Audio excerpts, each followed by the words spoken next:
Swastiastu. Assalamualaikum warahmatullahi wabarakatuh. Shalom nama budaya, salam kebajikan bagi kita semua dan salam karam. Sebelumnya perkenalkan nama saya Sofi Zuana dengan NIM 22120111008 dari Prodi Pendidikan Bahasa dan Sastra Indonesia, absen 2 dari rombel 24. Pada kesempatan kali ini, saya akan menjawab beberapa soal ujian tengah semester mata kuliah teknologi baru dalam pengajaran dan pembelajaran. Pandemi COVID-19 telah memaksa dunia pendidikan untuk beradaptasi dengan teknologi secara cepat, yang mengubah cara sekolah mengelola proses pembelajaran. Teknologi baru yang sebelumnya dianggap sebagai pelengkap, kini menjadi komponen utama dalam mendukung pendidikan. Dampak teknologi baru terhadap sekolah, belajar, dan pembelajaran sangat besar, baik berdampak positif maupun berdampak negatif. Dampak yang pertama yaitu dampak positif. Yang pertama, akses ke sumber daya pendidikan yang lebih luas. Teknologi memungkinkan akses yang lebih mudah ke sumber daya pendidikan global. Platform pembelajaran daring seperti Google Classroom, Zoom, dan Microsoft Teams memberikan kesempatan bagi sekolah untuk berbagai materi, tugas, dan berinteraksi dengan siswa tanpa ada batasan. Yang kedua, pembelajaran lebih fleksibel dan aksesibel. Teknologi memungkinkan siswa untuk mengakses materi pembelajaran kapan saja dan di mana saja. Dengan pembelajaran daring, siswa yang sebelumnya tidak dapat hadir di sekolah karena keterbatasan fisik, kini memiliki kesempatan yang lebih besar untuk belajar. Hal ini juga memberikan kesempatan bagi siswa dengan kebutuhan khusus untuk mengakses materi dengan format yang disesuaikan dengan kebutuhan mereka, seperti teks atau video yang dilengkapi dengan caption, sehingga mereka dapat memahami pembelajaran dengan cepat. Yang ketiga, peningkatan keterlibatan siswa. Berbagai aplikasi seperti Kahoot, Quizizz, dan Padlet, dan alat-alat digital lainnya dapat meningkatkan keterlibatan siswa dalam pembelajaran. Teknologi memungkinkan siswa untuk berpartisipasi dalam kegiatan yang lebih interaktif dan menyenangkan. Pembelajaran berbasis game dapat meningkatkan motivasi siswa dan membuat mereka terlibat lebih dalam materi pembelajaran.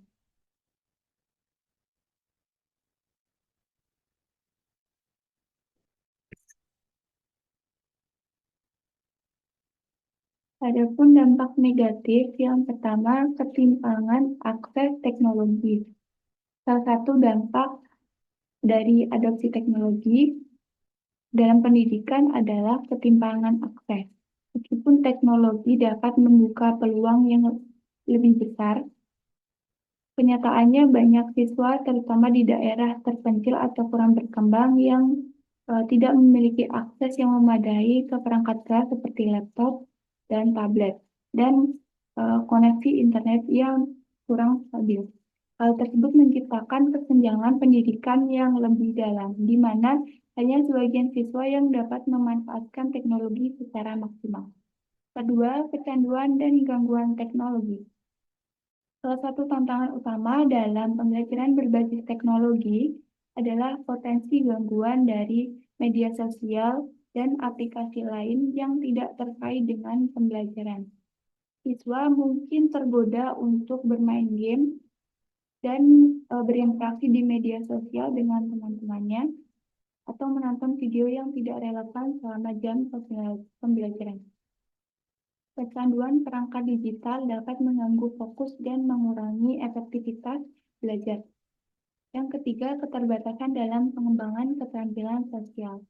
Sekolah tidak hanya tempat untuk belajar materi akademik, tetapi juga untuk mengembangkan keterampilan sosial dan emosional. Pembelajaran daring mengurangi kesempatan siswa untuk berinteraksi secara langsung yang dapat mempengaruhi kemampuan mereka dalam membangun hubungan interpersonal, bekerja dalam tim, dan mengatasi konflik.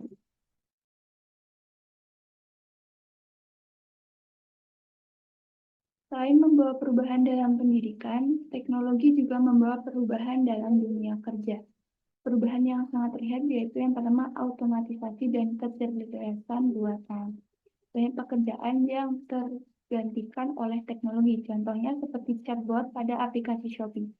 Ketika kita memberikan kritik dan saran kepada penjual melalui pesan kita dijawab oleh bot, bukan dijawab oleh penjual. Bot tersebut telah dirancang untuk menangani kritik dan saran dari pelanggan. Yang kedua, fleksibilitas. Sekarang banyak perusahaan yang mengadopsi model kerja jarak jauh. Dengan adanya teknologi memungkinkan karyawan untuk bekerja di mana saja selama akses internet yang dimiliki memadai. Selain itu, jam kerja juga lebih fleksibel, yang mana hal itu memberikan keleluasaan untuk menyesuaikan jam kerja mereka dengan kepentingan pribadi mereka. Yang ketiga, perubahan dalam keterampilan yang diperlukan. Seiring dengan meningkatnya penggunaan teknologi dalam hampir setiap aspek pekerjaan, keterampilan teknis menjadi lebih penting. Keterampilan dalam penggunaan perangkat lunak, analisis data, pemrograman, dan teknologi cloud semakin dibutuhkan. Karyawan di hampir setiap sektor diharapkan untuk memiliki pengetahuan dasar terkait alat digital dan teknologi yang relevan dengan pekerjaan mereka. Cara saya untuk menghadapi perubahan tersebut yaitu mengikuti pelatihan teknologi dan membiasakan diri menggunakan teknologi digital yang banyak digunakan dalam dunia kerja. Selain itu, meningkatkan kemampuan berpikir kritis, kreativitas, dan adaptasi untuk dapat tetap kompetitif di tengah perubahan. Dengan meningkatkan keterampilan soft skill seperti empati, komunikasi yang baik, dan kolaborasi jarak jauh. Yang pertama, keterampilan berpikir kritis. Di tengah perubahan yang cepat ini, keterampilan berpikir kritis sangat penting. Keterampilan ini memungkinkan kita untuk menganalisis informasi secara mendalam, sehingga kita dapat membuat keputusan dan memberikan solusi yang tepat. Usaha yang dapat saya lakukan yaitu mengikuti forum-forum diskusi untuk mendorong keterampilan berpikir kritis saya. Kemudian terlibat dalam proyek atau tugas yang menuntut pemecahan masalah yang rumit dan latihan logika, debat, atau menganalisis kasus-kasus. Yang kedua, keterampilan digital. Penguasaan terhadap teknologi menjadi sebuah kebutuhan yang tidak dapat dihindarkan di era saat ini. Tidak hanya mampu menggunakan teknologi, namun kita juga harus memahami bagaimana teknologi tersebut dimanfaatkan secara tepat. Yang dapat saya lakukan yaitu mengikuti kursus pelatihan perangkat teknologi dan berpartisipasi dalam seminar maupun workshop terkait teknologi. Yang ketiga, keterampilan komunikasi. Di era digital saat ini, keterampilan komunikasi sangat penting baik dalam bentuk tulisan maupun lisan. Keterampilan ini mendorong kita untuk menyampaikan gagasan, mempengaruhi orang lain, dan bekerja sama dengan tim. Selain itu, komunikasi yang baik juga dapat membangun hubungan interpersonal. Yang dapat saya lakukan yaitu mengikuti pelatihan public speaking, terlibat dalam diskusi, berlatih berbicara di depan umum, dan menulis dengan jelas untuk tujuan profesional atau pribadi. Yang keempat, keterampilan kreativitas dan inovasi. Kreativitas menjadi semakin penting di dunia yang mengutamakan inovasi. Kemampuan untuk berpikir di luar kebiasaan dan menghasilkan ide-ide baru sangat dihargai di berbagai sektor, baik di dunia seni, teknologi, maupun bisnis. Dan inovasi tidak hanya berarti menciptakan sebuah produk baru, tetapi juga bisa dalam hal memperbaiki cara kerja, proses, atau strategi bisnis yang ada. Cara yang dapat saya lakukan yaitu melibatkan diri dalam kegiatan yang merangsang kreativitas, seperti seni, menulis, atau pengembangan produk baru, dan mengikuti pelatihan atau kursus yang mengajarkan cara berinovasi seperti kursus tentang desain atau inovasi bisnis dan yang lain. Tahapan adopsi dan penggunaan TIK yang pertama, inisiasi. Pada tahap ini, teknologi diperkenalkan kepada masyarakat melalui uji coba. Tujuan dari tahap ini adalah memberikan pemahaman dasar terkait manfaat dan cara kerja teknologi yang telah diperkenalkan.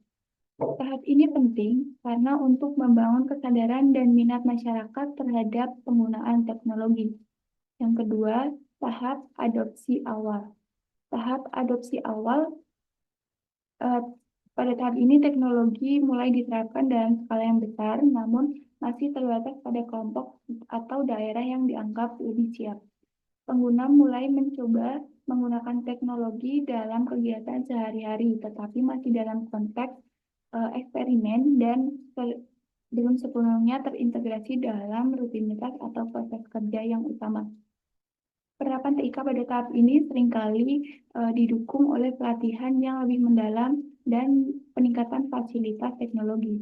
Yang ketiga, adaptasi. Tahap adaptasi adalah fase di mana teknologi mulai disesuaikan dengan kebutuhan dengan konteks spesifik dari pengguna.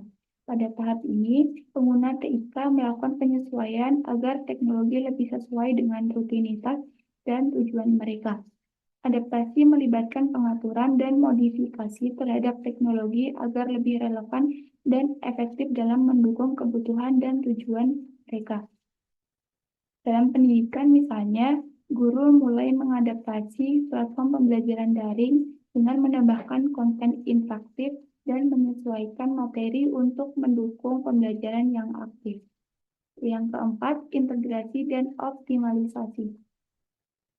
Pada tahap ini, TIK telah terintegrasi secara menyeluruh dalam aktivitas manusia atau organisasi.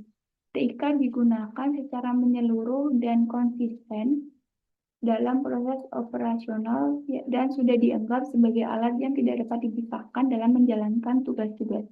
Upaya-upaya penyempurnaan, inovasi, dan optimalisasi pemanfaatan TIK terus dilakukan untuk meningkatkan efektivitas dan efisiensi.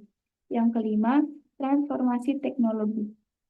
Transformasi teknologi tidak hanya mendukung dan meningkatkan proses yang ada, tetapi juga mengubah cara organisasi atau individu bekerja secara fundamental. Transformasi memungkinkan terciptanya inovasi baru, perubahan struktural, serta model kerja atau pembelajaran yang sebelumnya tidak mungkin dilakukan. Pada tahap ini, TIK digunakan untuk merancang ulang proses, menciptakan layanan baru, dan mendukung inovasi yang mendalam. Contohnya adalah pembelajaran berbasis proyek. Dengan menggunakan teknologi augmented reality atau AR, atau virtual reality atau VR di pendidikan. Pendapat saya, secara umum tahapan proses adopsi dan penggunaan TIK di Indonesia belum sepenuhnya tepat karena masih menghadapi beberapa kendala dan tantangan. Adapun beberapa kendala dan tantangan seperti kesenjangan infrastruktur, literasi digital yang belum memadai, hambatan biaya, dan aksesibilitas, dan sikap penolakan masyarakat terhadap perubahan. Pada era digital saat ini, proses pembelajaran di sekolah harus diselenggarakan dengan pendekatan yang memanfaatkan teknologi secara efektif dan mendukung keterampilan abad ke-21.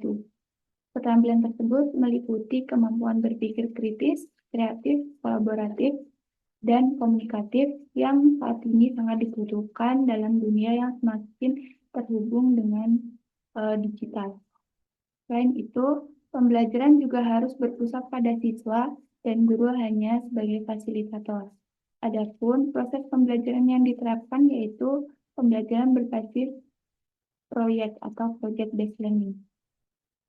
Pada era digital, siswa perlu dilibatkan dalam pembelajaran yang berbasis proyek, yang memungkinkan mereka untuk mengeksplorasi topik-topik nyata melalui proyek yang menantang dan kolaboratif. Teknologi memungkinkan siswa untuk mengakses informasi secara luas, berkolaborasi dalam proyek dengan teman-temannya, serta menghasilkan karya akhir yang relevan dengan dunia nyata. Yang kedua, metode pembelajaran interaktif dan personal. Metode pembelajaran harus adaptif dan interaktif yang memungkinkan personalisasi pembelajaran sesuai dengan kebutuhan dan gaya belajar dari siswa. Yang ketiga, pembelajaran campuran atau blended learning. Model pembelajaran blended learning atau campuran ini merupakan pembelajaran yang menggabungkan tatap muka dengan pembelajaran daring. Dengan model ini, siswa dapat memanfaatkan pembelajaran daring untuk mengakses materi tambahan, menyelesaikan tugas, dan mengerjakan latihan interaktif di luar jam sekolah. Sementara itu, pembelajaran tatap muka dapat difokuskan pada diskusi, kolaborasi, dan klarifikasi konsep yang sulit dipahami oleh siswa ketika mereka belajar sendiri.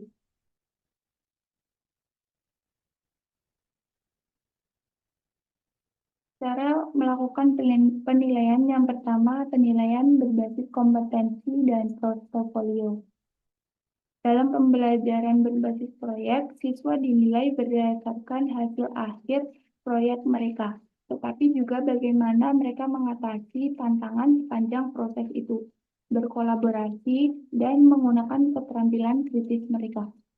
Penampilan berbasis proyek dapat dilakukan dengan menggunakan platform untuk mengumpulkan bukti kerja siswa, mendokumentasikan refleksi, dan mengukur pencapaian tujuan pembelajaran. Portofolio juga bisa digunakan, yaitu mencakup proyek presentasi, refleksi, dan karya lainnya yang menunjukkan kemajuan belajar dari peserta didik. Penilaian berbasis portofolio memungkinkan penilaian holistik yang mencakup proses, bukan hanya hasil akhir saja. Yang kedua, penilaian otentik. Penilaian otentik mengukur kemampuan siswa dalam menyelesaikan masalah yang mirip dengan situasi dunia nyata. Misalnya, siswa diminta untuk membuat laporan penelitian dari hasil data yang telah mereka kumpulkan, atau menyelesaikan masalah praktis melalui simulasi atau eksperimen virtual. Yang ketiga, penilaian formatif. Penilaian formatif lebih mengutamakan umpan balik berkala selama proses pembelajaran. Siswa bisa diberikan kuis atau tugas kecil yang berfungsi sebagai penilaian tidak resmi atau mengetahui pemahaman mereka terkait materi dan memberikan kesempatan kepada peserta didik untuk memperbaiki kesalahan-kesalahan sebelum mereka melakukan ujian akhir.